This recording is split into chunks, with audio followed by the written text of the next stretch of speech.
Anda kembali menyaksikan debat publik putaran kedua antara pasangan calon bupati dan calon wakil bupati Kabupaten Penukal Abab Lematang Ilir tahun 2020. Beri saya tepuk tangan yang meriah. Nah pemirsa, kalau pemirsa di rumah taunya masing-masing pasangan calon ini udah jago lah ya ngomong di depan kamera. Kalau saya sih presenter udah biasa. Sebelum kita mulai segmen yang keempat, bolehlah saya mau tanya, apa sih isi hati? Waduh, isi hati masing-masing pasangan calon, grogikah mereka? Mungkin saya ke paslon satu dulu. Pak, calon bupati yang mungkin wakilnya, grogi gak sih ngomong debat begini? Bagaimana? Boleh di mic-nya? Boleh dijawab. Grogi gak Pak? Biasa aja. Waduh, pede ya, biasa aja.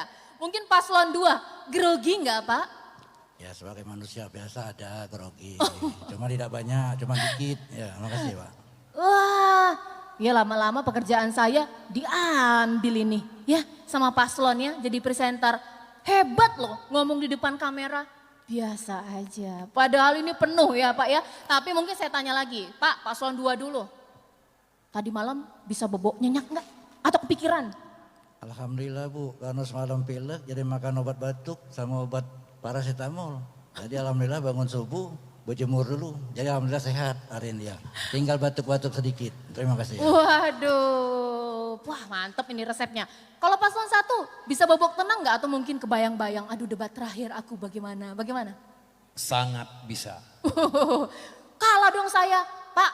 Saya ini nggak bisa bobok tenang Pak. Wah kepikiran. Kalau saya salah ngomong, wah hajar sudah nggak jadi beli pempek ya. Pulangnya beli oleh-oleh dulu.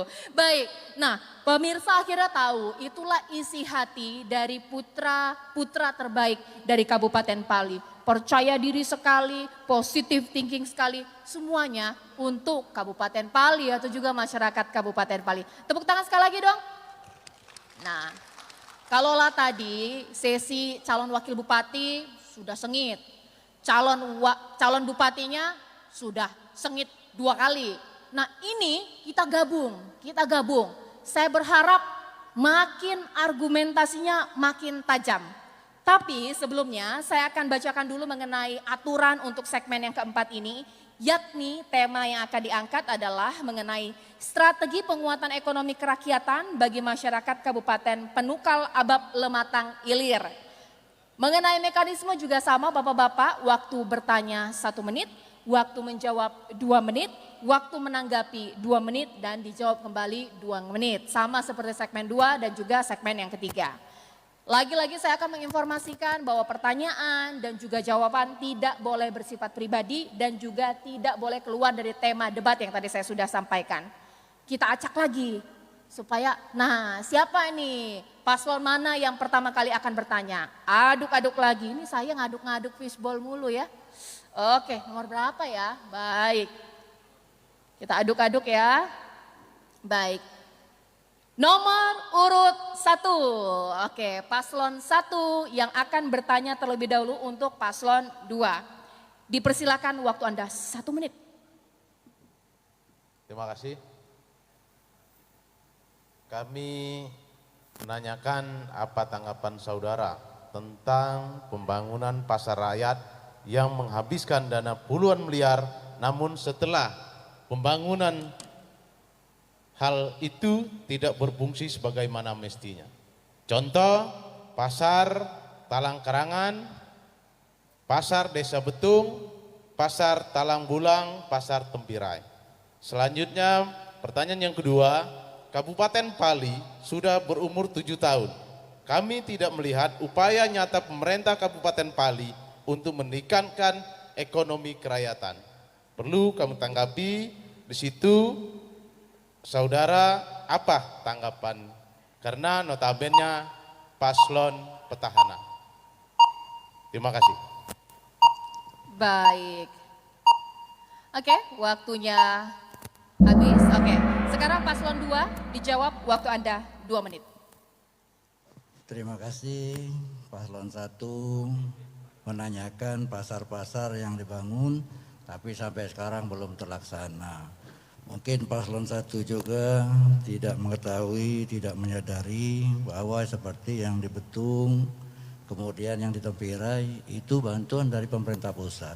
Kemudian peletakan, penempatan lokasinya juga itu tidak mengajak kita kabupaten.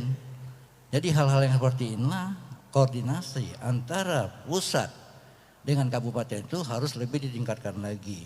Ke depan tentunya kami akan selalu berkoordinasi karena bantuan-bantuan dan alokasi khusus untuk pasar itu dari kementerian. Kami melaksanakan tapi namun kita di kabupaten tidak diberikan tempat dan titik untuk melaksanakan lokasi. Kalau saya 26 tahun di Dinas Pekerjaan Umum, tentunya itu bukan yang pas, bukan yang tepat. Saya sependapat, tapi sependapat saya karena saya tidak diajak. Kalau saya diajak, insya Allah itu tepat dan pas. Nah kemudian tentunya untuk tidak mengajak masyarakat kita ekonomi kerakyatan, mungkin saudara juga tidak begitu mengetahui program-program kami seperti kami membangun UMKM, mengajak masyarakat kami yang ahli pertanian, ahli kesenian, dan ahli yang lain-lain untuk dididik dan dibentuk sehingga mereka bisa ada perekonomian. Jadi keahlian yang harus kita bangun ke depan ini. Perlu kami tambahkan untuk paslon 01 bahwa pemerintah Bali selama ini untuk memberdayakan perekonomian rakyat di samping mengirim beberapa masyarakat untuk dikirim untuk penambahan skill ke daerah-daerah lain, juga melihat ke tempat-tempat pameran dan sebagainya itu tujuannya. Waktu habis. Terima kasih. Baik, silakan paslon 1 menanggapi. Jadi terkait dengan mubasirnya puluhan miliar uang yang dibangunkan di pasar ini yang tidak berfungsi, ini bukan sekonyong-konyong datang dari pemerintah pusat. Tentu ada usulan dari pemerintah daerah. Pasti ada usulan dari pemerintah daerah. Dan jangan beralibi juga ini anggaran pusat. Anggaran ini adalah anggaran rakyat Indonesia. Jadi kita perhatikan azas manfaatnya. Jadi sekali lagi kami kurang sepakat kalau perhatian pemerintah daerah menjadi tidak serius terhadap persoalan ini dengan alasan ini anggaran pusat. Anggaran pusat yang jatuh ke daerah itu pasti atas usulan daerah, hampir sudah dipastikan. Kemudian terkait dengan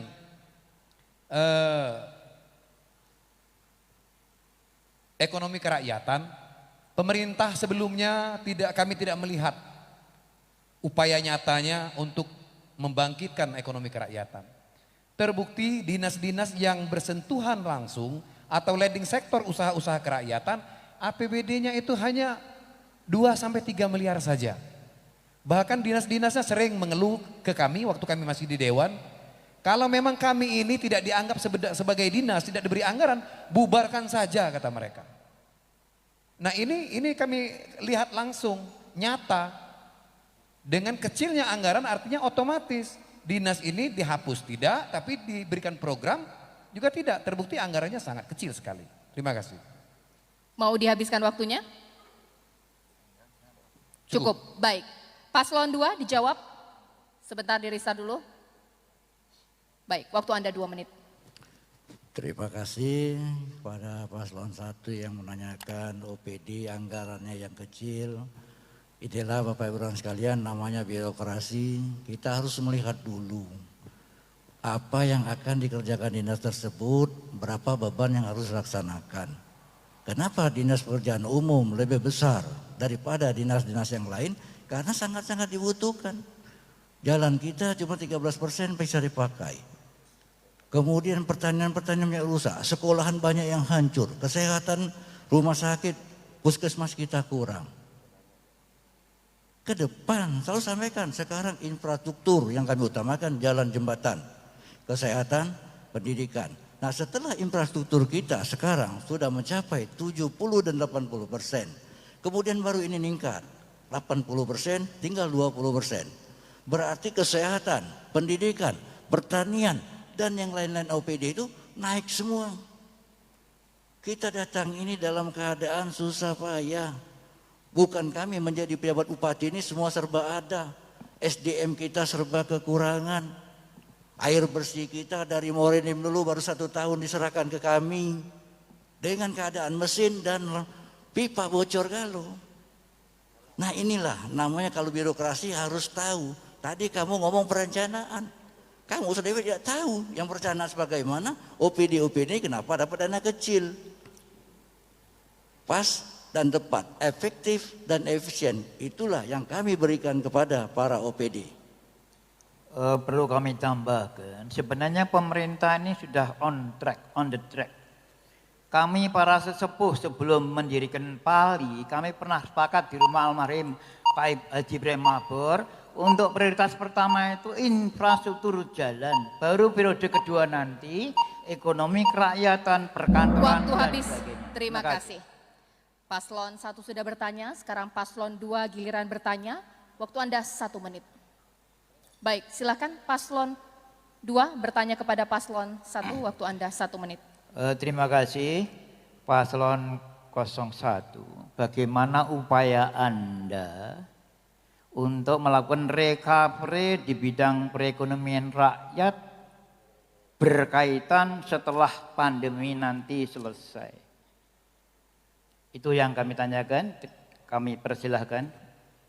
Kemudian yang kedua, di samping recovery perekonomian rakyat juga, strategi apa yang Anda lakukan berkaitan dengan masalah yang saya katakan tadi, masalah penanganan atau recovery ekonomi berkaitan dengan pandemi. Mengingat seperti kita ketahui pada saat ini kondisi perekonomian masyarakat kita sedang menurun, maka itu perlu adanya strategi-strategi, terutama dikaitkan dengan recovery ekonomi tadi. Terima kasih. Monggo. Baik, waktu habis. Sekarang paslon 1 menjawab 2 menit. Baik, terima kasih. Jadi untuk merecovery ekonomi rakyat yang saat ini terus merosot akibat COVID-19, tentu program unggulan kami menjawab semua itu. Seperti memberikan bantuan pupuk gratis, memberikan bantuan bibit, memberikan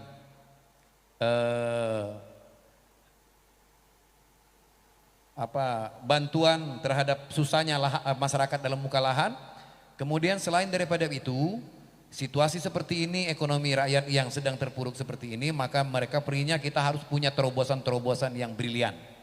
Di antaranya kami pasangan calon nomor urut 1 ingin membangun kawasan ekonomi khusus. Kawasan ekonomi industri khusus ini dalam rangka kita menyerap tenaga kerja lokal. Bagaimana caranya? Tentu kita akan mengundang para investor-investor handal di negeri ini untuk datang ke bumi Serpat Serasan, Pali. Namun ketika mereka datang ke Pali, jangan seperti ini, jangan sedikit-sedikit mereka dipajakin, dipintakin uang segala macam. Mereka yang datang, investor yang datang ke Pali, silakan mereka mengerjakan unit kerjanya atau pabriknya atau usahanya. Pemerintah daerah membantu membuatkan perizinannya. Pemerintah daerah harus mampu membuatkan perizinannya dari awal sampai selesai. Jadi berbagi tugas. Pemerintah daerah mengundang mereka datang ke Pali. Setelah mereka datang, silakan mereka membangun industrinya, membangun pabriknya, dan pemerintah daerah membuatkan perizinannya. Setelah pabriknya berdiri, setelah industrinya berdiri, maka setelah perizinannya selesai dibuat atau dibikin oleh pemerintah daerah, baru kita negosiasi tenaga kerjanya. Sekian persen kami minta tenaga kerjanya lokal. Itu yang perlu kita lakukan. Terima kasih. Waktu habis. Baik, sekarang paslon 2 menanggapi. Waktunya 2 menit. Terima kasih. Tentunya apa yang ditanyakan Wakil Bupati kami, insya Allah jadi bahwa merecovery itu artinya saat sekarang. Kalau kita nak bangun pabrik itu bisa 4-5 tahun. Kita butuh feasibility study-nya, kita butuh DED-nya, ini butuh 1-2 tahun. Kemudian kamu harus menguasai rencana tata ruang. Di mana yang kamu buat pabrik itu? Kemudian apa yang akan dihasilkan dari pabrik itu? Bukan sekedar semata-mata bangun pabrik. Nah inilah, ini perencanaan. Kamu tadi ribut soal perencanaan. Kamu feasibility study, kamu tidak ngomong. Harusnya bangun pabrik 4-5 tahun lagi. Sedangkan COVID ini sedang merajalela bagaimana merecovery ekonomi kita yang ada. Kalau kami alhamdulillah tahun ini sudah menstimulus untuk UMKM. Tahun depan 2 juta dari 2.000 UMKM ini. Kemudian kami akan memprogram kerjaan-kerjaan padat karya, di mana padat karya yang dikerjakan oleh masyarakat kita sendiri dan untuk kita sendiri. Nah ini yang mereka cover itu. Kalau kita bangun pabrik, kapan pabrik ini akan berdiri? Nah ini yang perlu kami sampaikan kepada saudara paslon 1. Tentunya perencanaan itu sangat penting. Anda sendiri bilang perencanaan, tapi Anda tidak ngomong soal perencanaan. Terima kasih. Tambahan dari saya terutama barangkali mohon dipelajari lagi kewenangan kawasan ekonomi khusus ini kewenangan siapa. Itu barangkali yang ingin kami tanyakan supaya dibuka-bukalah ya. Kemudian yang kedua, benar yang dikatakan Pak calon bupati dari 02 ini, untuk membangun pabrik itu membutuhkan waktu yang relatif lama. DED-nya belum, perizinan lingkungan hidup dan sebagainya, membutuhkan waktu yang cukup panjang. Terima kasih. Baik, waktu habis. Dijawab paslon 1, waktunya 2 menit. Jadi memang pembangunan kawasan industri itu tidak simsalabim, membutuhkan waktu. Tetapi kalau tidak dimulai sejak sekarang, kapan lagi? Kita berpikirnya harus jangka panjang. Kita jangan berpikir hanya untuk kita, berpikirnya untuk anak cucu kita ke depan. Kalau berpikirnya hanya berpikir jarak waktu sekarang, ya kacau lah pola berpikir seperti ini. Kami paham untuk merecovery ekonomi masyarakat yang terdampak COVID harus perbanyak, harus segera kita lakukan pekerjaan yang sifatnya padat karya. Sering kita berikan bantuan-bantuan ke masyarakat, bantuan beras, bantuan lain apa, segala macam. Tapi bantuan betul-betul pure, murni bantuan pemerintah. Bukan bantuan yang sudah ditempel-tempel gambar segala macam seperti itu. Kami menyayangkan pola-pola seperti ini sangat tidak mendidik sekali Bapak Ibu. Silakan Pak calon wakil bupati. Ya, menambahkan dikit, dampak COVID ini salah satu kami melihat di lapangan pemerintah sebelumnya di situ. Kalau memang bantuan pemerintah jelas di situ. Pemerintah Kabupaten Penukal Abab Lematang Ilir. Tapi yang terjadi di lapangan itu ada bantuan Bupati Penukal Abab Lematang Ilir. Itu yang salah. Ada apa? Dan di situ juga ada yang dapat, ada yang tidak dampak dari COVID ini. Jadi ada permasalahan, penyampaian itu tidak terlaksana dengan benar. Itu yang terjadi di Kabupaten Pali. Waktu habis. Wah, luar biasa. Tepuk tangan dulu dong ya. Udah 3 segmen ya kita memberikan waktu untuk calon wakil bupati, calon bupati, dan pasangan calon wakil bupati dan calon bupati untuk bertanya. Saya mungkin minta paslonnya dulu untuk tepuk tangan untuk Anda masing-masing. Tepuk tangan dulu Bapak-bapak. Ayo. Biar cair dulu suasana. Bapak, masih ada 1 segmen lagi. Karena di segmen yang kelima merupakan segmen terakhir sekaligus segmen pamungkas pemirsa. Karena masing-masing pasangan calon akan menegaskan, meyakinkan, merayu masyarakat Pali mengapa harus memilih mereka. Kami kembali sesaat lagi.